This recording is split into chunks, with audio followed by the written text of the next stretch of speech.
Today, we're thrilled to feature the extraordinary pianist Benito Gonzalez, a two-time Grammy nominee renowned for his masterful blend of Afro-Latin rhythms and the rich traditions of American jazz. Benito has worked with jazz legends including Kenny Garrett, Pharoah Sanders, and Jackie McLean. He's established himself as one of the most exhilarating pianists of our time. His dynamic style, intuitive creativity, and bold artistry have inspired audiences worldwide. So join us as we dive into the story of this Steinway artist and his incredible journey through the world of jazz. Benito, good to see you. Hey man, good to see you, man. Well, Yeah, how you been? It's I'm. been a long. I we only get to see each other on social media these days, but we keep up with everything, right? Yeah, man. I always like your style of playing. Oh, man, I appreciate that. And Yeah. I've always thought you were tremendous. And when I was at Berkeley studying in 2005, I remember when you had first joined Kenny Garrett's band, when you were playing with Nat Reeves and Jamire Williams, like Yes. well, I guess one of the first bands Yes, you exactly were. around that time. Yeah. Right. So, maybe that'd be a good place for us to start because I know you started playing with Kenny again recently, but Yeah. how was that feeling when you first got the phone call that you were going to join his band? Because that was really serious. I mean, what did you feel at that moment? Oh man, it was I had met Kenny like 3 years before then. Uh I was playing with J Mac actually with Jackie McLean in New York at the Iridium Jazz Club for a week, and Kenny came a few days in the row. Um, but the first day he came, I remember seeing this guy there. I didn't recognize him. I was very young, and you know, I was just excited to be there with with Jackie. And I remember Kenny asking me for my phone number after the set. And then I didn't recognize who he was. I just say, "Can you give me 1 minute? I will write it for you." I didn't know that was Kenny Garrett. Wow. So I went backstage and I was talking with Jackie backstage. Then I see this guy coming in. And then Jackie says, "Hey, Benito, you met Kenny Garrett?" I was like, "Oh, wow. Okay." And then I wrote my number really quick and gave it to him. And and then I think I saw him at Blues Alley in Washington, D.C., because back then I was living in D.C. probably once or twice with his band. I didn't get to talk to him much, but 3 years later, he was doing an audition for piano players and drummers. So he auditioned drummers and piano players the same day at Michiko Studios. Wow. so so I had the opportunity to to audition for him uh, with there was like five other piano players and bunch of drummers. And then we were rotating. We were rotating in the same tunes. So Like he would have me play. would you play with different drummers that Yeah. And piano players. He was rotating drummers and piano players on the same tune. Wow. Yeah, that was all like really, Surreal, oh, right? yeah, I mean, we were playing like he played two songs and he rotated like five piano players and like four drummers. Yeah, that So were you nervous or were you just like were you just excited? You had a lot of um, adrenaline? I was nervous because I was younger, and I used to live in DC, so I was in New York, and I the energy was so heavy, so I was a little nervous, and I was thinking, man, there's no way I'm gonna get this gig. I was like, there is no way I'm gonna get this gig. I mean, this is very heavy here. So we finished uh, you know, the um, the audition, and I went to the parking lot and I grabbed this. I had a truck back then to drive back to Washington D.C. because I drove in the morning very early, and I left right away after the audition. And I remember I gave a ride to Jamire Williams, I thought he sounded great. There was all the drummers there, but I thought Jameer was, man, I like his style. That's when we Tremendous. met. Yeah. Tremendous. We met in there. So he was back then. He was going to new school. So I gave him a ride because I drove back. I took the Holland Tunnel, but I was in Michigan, so I took 7th Avenue straight down. Yeah. So I dropped him up around 13th Street. I think it was 13th Street, like around 12th, 13th Street. So um I came back to DC. I remember, I was thinking, man, because Kenny was telling everybody, okay, I talk to you later. I talk to you later. So it was like, he's never gonna call. So in the next morning, I got a message because he called very early. He called probably around 7 a.m. There is no way I was asleep back then.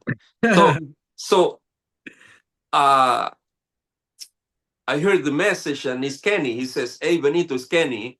Um, I like the way you play. I would like to know if you want to play with my band." That's what he says. Yeah. He says, "Please learn these tunes." He gave me like 15 songs. I already knew like 12 of them. So that's great. So, but Chris Fun was also in the band, so he kind of hooked me up with some of the tunes. He told me, "Hey, man, learn this tune, this tune, this tune." So, that's how we started. Yeah. My And and my first, yeah, my 20 years first, later, yeah, right? my first week with Kenny was at Berlin. Okay. Back then, we used to play from Tuesday through Sunday the whole week. And I remember that week I saw everybody came through, like starting from like Robert Glasper, Chris Dave. Back then these cats were hanging out, Yeah. and then Mark Ross, I remember seeing him. Oh, I remember seeing wow, like a lot of musicians came through, and I was like, wow, this is crazy, because it was my first time playing with Kenny, and just being in that kind of environment, it was amazing. And that's how we started. We started in Berlin. Then after that, we went right away on tour to Europe, and it was a long tour. Also, it was like a month and a half. Yeah.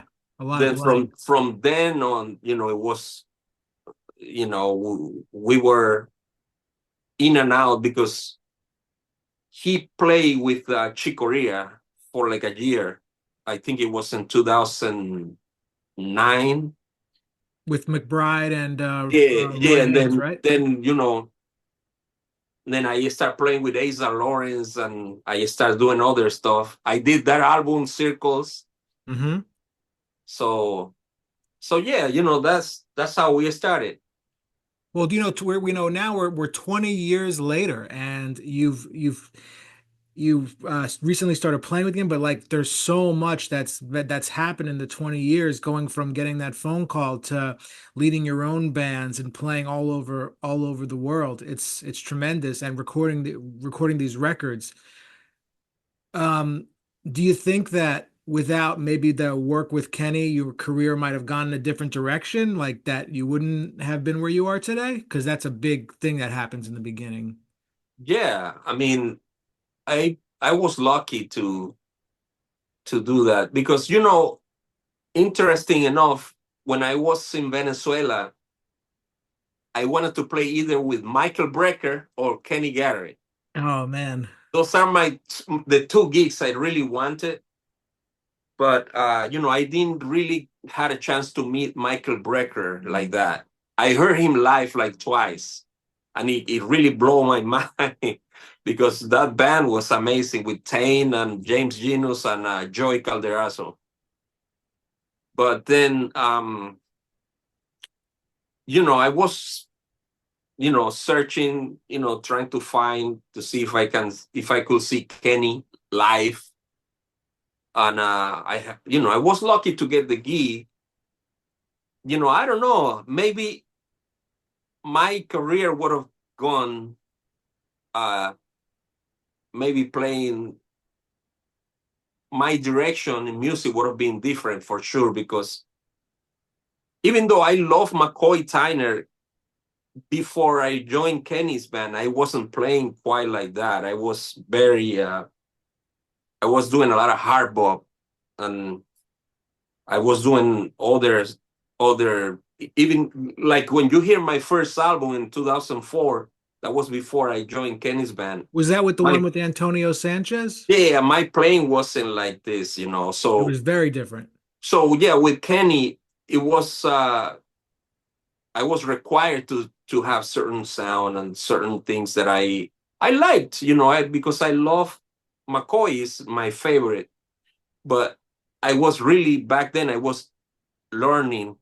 I was still like trying to put things together, and my approach to the piano was a little different.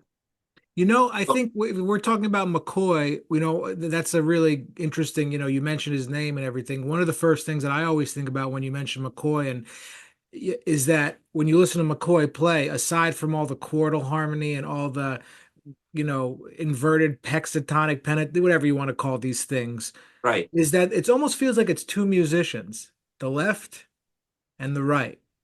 Do you ever do you see that in his playing at all? And do you hear it in that way? Like it's almost two people at the same time? Well, I know for sure that McCoy approach to the piano is different than much different than his peers. I mean, if from his generation, I will say Herbie Hancock. Chick Corea was a little younger, but Chick also uh Wynton Kelly for sure. I mean, those cats were playing. Oh yeah, Keith Jarrett. Uh, those piano players, you know, that came out kind of at the same time that McCoy. They were playing lines, and they were playing chords and lines, and you know, like Herbie had a chance to play with Miles, so they were playing some serious music, but the piano playing, it was like pretty much chords and lines. But McCoy played, he always sets up his lines with chords first. Mm-hmm. Yeah, so the difference in between McCoy and the rest of the piano players is that his way of playing was so organic. It was not really focused in that classical way of playing that they came out. That's why McCoy was so different from the start. He was always doing different things. Yeah, and that was one of the biggest difference. And yes, I mean, I see like when you hear his playing, you hear he's setting up his lines and all his treatment with his left hand, and the way he moved, the movement of his left hand is what makes McCoy also. Yeah. So, you know, so he was like, for sure, he was like moving stuff, you know, it was like.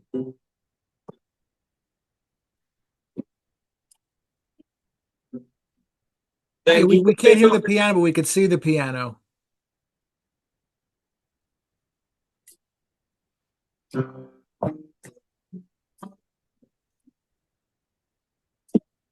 Yeah, we're watching, but we can't hear the piano. That's the Oh problem. yeah, I know. But No, but anyway, I know what you're, but I just want to hear your take on that, because, you know, and it's interesting to hear you describe how he sets himself up. yeah, because it makes sense what you're saying, that it sounds like two piano players, because it is that way, and you know, it's not simple for piano players who come out listening to bebop like Bud Powell and Wynton Kelly and Oscar Peterson, because that way of playing is not the way that, I mean, physically is so different. Physically, just Demanding physically, too, right? Demanding. yeah, just physically in your hand is so different. So for me, I started very early to learn this way of playing. So it became very I became very you know comfortable by playing like that. Also, he doesn't play lines like like Herbie and the other guys that playing lines like this. He's playing lines very with these open intervals. So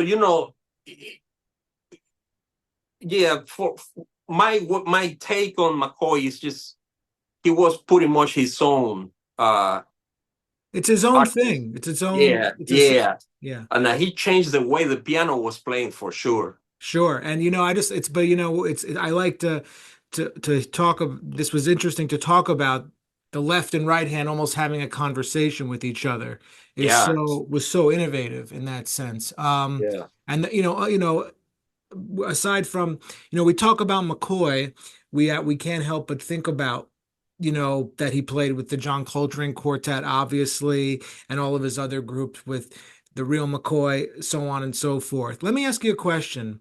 If you could go back and you were your age now in the 1960s, who would you hire to be in your band, you think? That's a good question. Wow. Um,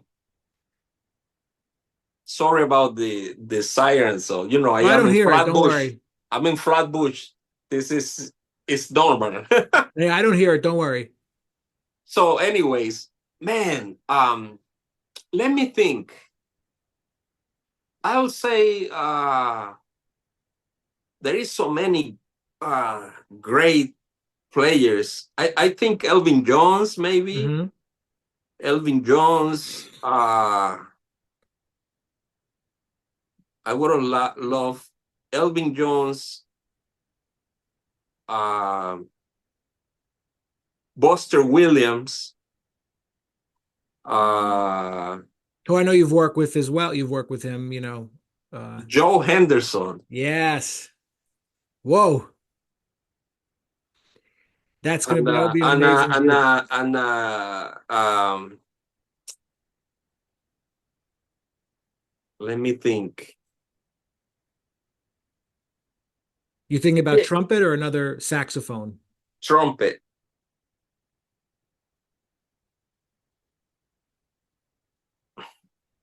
I would have guessed for you. Would it be Woody Shaw, you think? Goody, yeah, Goody Show. So that will be my ideal band for that uh time. I wouldn't ask that question to someone unless I thought I admired their playing tremendously because I know, you would have been with Elvin and Joe Henderson. It would have been amazing, I'm sure. So that's really interesting to hear that question. Yeah, man. Joe Henderson, it- man, he was so refined. Like his playing was like you grab Coltrane and squeeze like the good stuff and Hmm. other sax players. And that's what Joe Henderson does. It's like it's like the pure killingness of many players. Yeah. Wow. So And new tasty. Yeah, and so unpredictable and blows my mind, man. I've been talking about him with Kenny. Kenny is checking him out a lot these days. I know Kenny So, loves Joe Henderson. I've so we heard. talk about Joe Henderson. Yeah. Kenny couldn't get a lesson with Joe Henderson, so he said, well, I hired him for my record. But he got Yeah. the lesson in the studio. Yes. Oh, that record. What I think it's called. What is it called? Black Hope, maybe something like Black that. Hope. Yeah, Okay. man. Yeah. Yeah. That's That's beautiful. Computer G. It's amazing. The Yeah. solo that Joe plays there. Yeah. No, we talk about these masters, and there's some of them were such heavy figures. That being said, I'm sure it was. There's a lot of mystery about this music, and when we talk about it, it is hard to talk about because it hits us so deeply in a way we can't explain. Right. What is it when you play the piano? what do you think it gives you that you can't get anywhere else? I mean, obviously it gives you this joy and expression, but is there anything else we can maybe know about how you feel when you play? Is it like an out of body experience? Are you just feeling joy coming through? Like how do you what do you get from the piano you can't get anywhere else on an emotional level? Well, with me, the thing with me is that it's when I was younger, I was just excited to even play, with anyone. So for me, I wasn't really expecting to have what I have today. I mean, because it has changed through the years. You know, it's a weird it's a weird thing to explain because some nights we play good. For example, when I am with Kenny, some nights are very magic. Some nights are not so magic. But the reason why we come back is because we want to feel what we felt the night before. So the it's a weird feeling. It's like a mix in between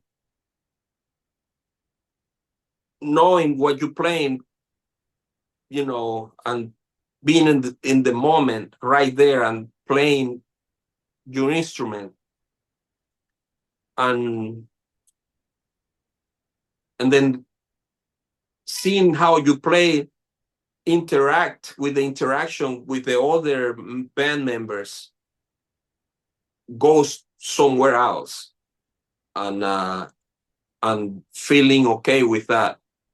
It's very strange, man. It's like, and then some nights that doesn't happen. That Uh, just yeah, that's just being a human being. So what are you gonna do, right?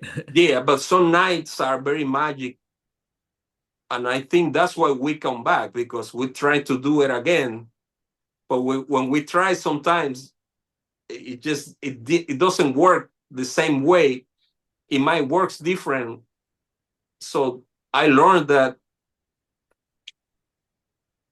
I just enjoy playing. I mean, it doesn't matter Yeah, it what just feels happens. good, right? It feels Yeah, good. yeah, it doesn't matter what happens. I just I will, just try my best. Also, being in a position where this music is very interesting because the masters and the legends, they kind of, by listening to you, that's what I experienced at least. They put you in a category. Not in that, no, they don't label you, but they put you in a category, and it feels good. Like, when I play with, for example, with Lenny White and Buster, you know, they cannot understand where I am standing musically, and it's amazing to receive that and to be part of that movement. So meaning that whatever happens on the stage, whether I connect with the drums and the band, or whether it's magic or not, we still have the responsibility of pushing this sound forward, because we are part of that and we have to do it. We have to do it. That's our mission. That's how we see it with Kenny. Yeah, I mean, jazz So, has so much, we're talking about the masters, the roots are so deep when you go back to this music that's over a yeah, hundred years old. yeah. What does it mean to you to create something, your own sound and or something new in the music?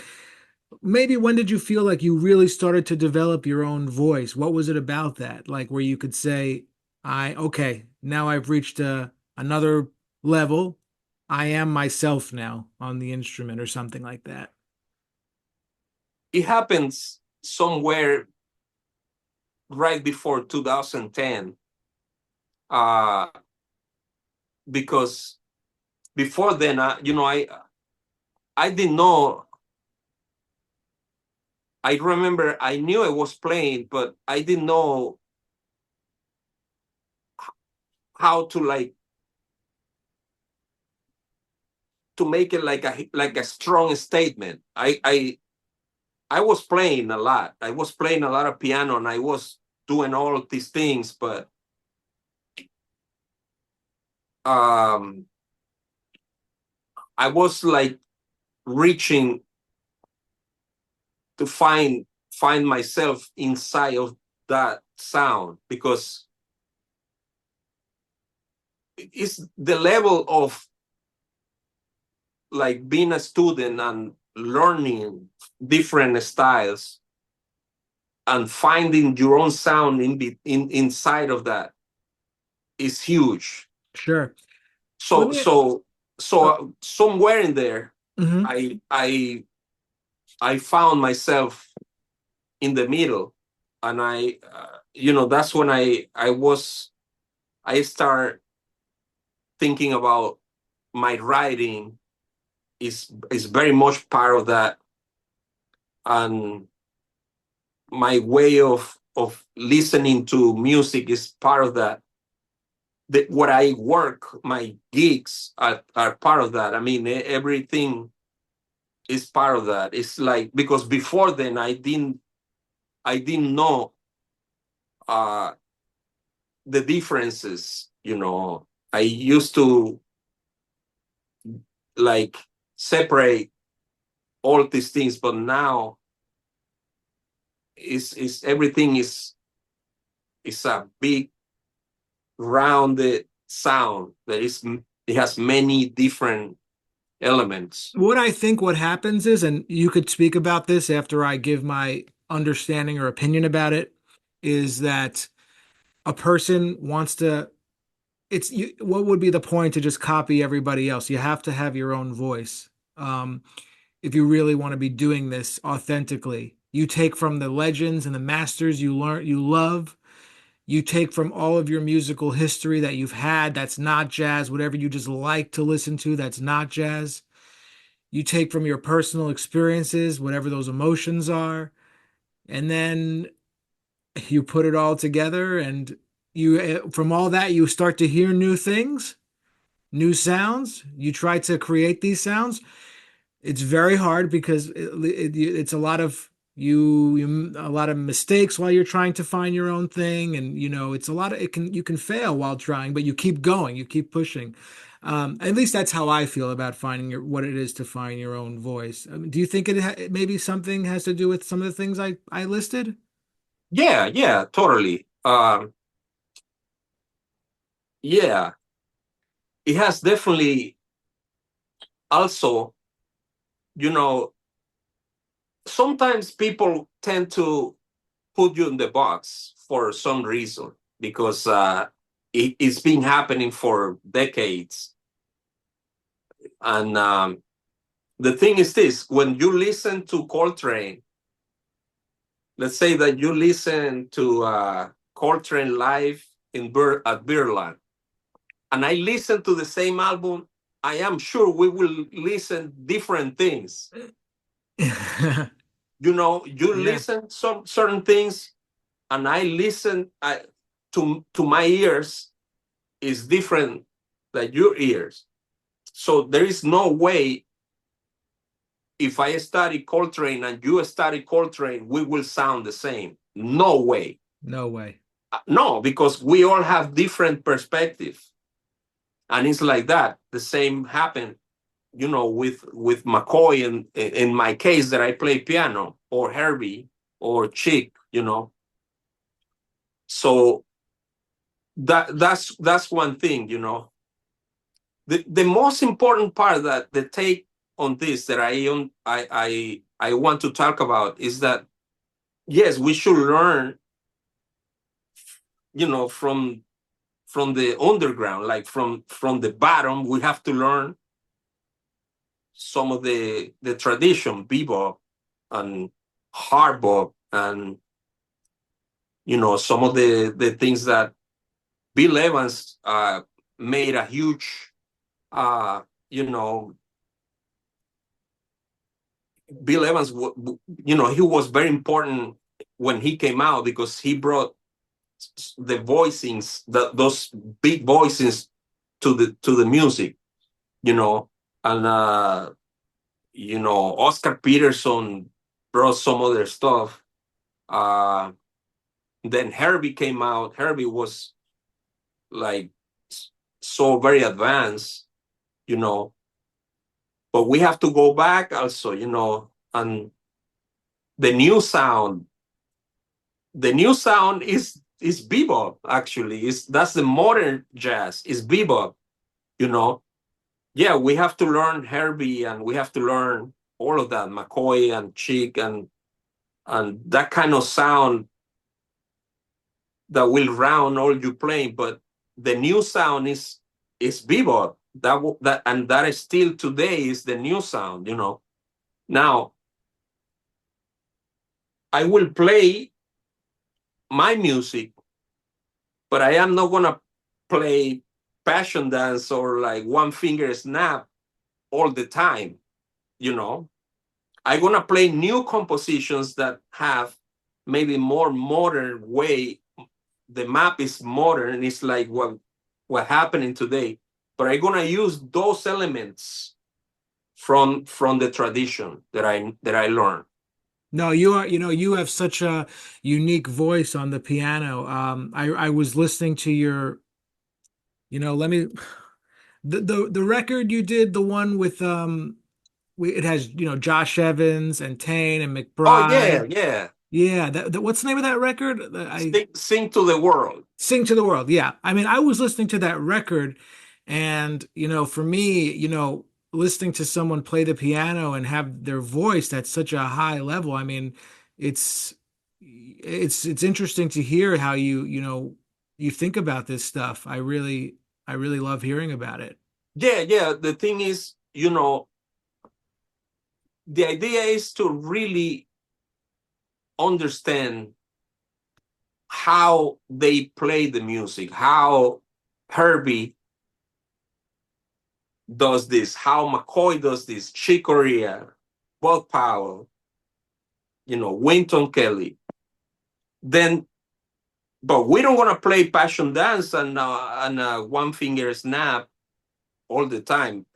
We're gonna write new music and apply the sounds to that to see if we can push that forward. Yeah, and the thing about this is there's always so much music to explore. I mean, the new Joe Henderson record with McCoy just came out 2 days ago, whatever it was, 2 days Oh ago. yeah, it sound as fresh as something would be recorded today. Yeah, I mean, there's just so much there to draw from. I mean, it's There just you go. So that's what I'm talking about, and they are playing tunes that were written back then.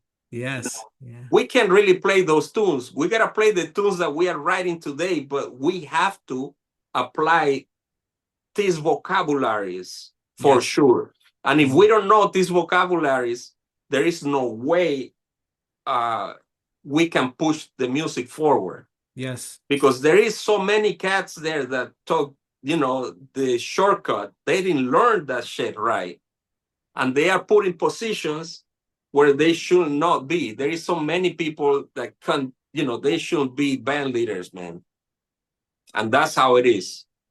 a lot of it is, some of it of the music business is just pure luck, I have to Oh yeah, say. yeah, yeah. No, no, totally. I I totally understand that they need an image. The Blue Note and many other labels, they need somebody. Yeah. And No, this is great. No, Benito, my meeting's gonna end in very like about a minute or two. okay, bro. Can we're gonna have to do part two, please. Oh yeah, man. Let me know anytime. Because I mean this is great. I mean, I'm just keeping my episodes kind of a little short because I'm still learning how to do this. Right, right. I'm not a podcaster. I'm a educator and musician and Man, but great write to talk. books. But great talking with you, bro. Yeah, man. I mean, listen, where can we find your website, all that stuff so I can put it? Oh, BenitoGonzalezMusic.com, Instagram, and all of that is at Benito Piano. Yeah, beautiful. Listen, And I'm gonna man, get this I'm gonna call you on the phone as soon as we close the meeting because I just want to finish talking with you for a few minutes. But for everyone out there, Benito Gonzalez, the man, tremendous.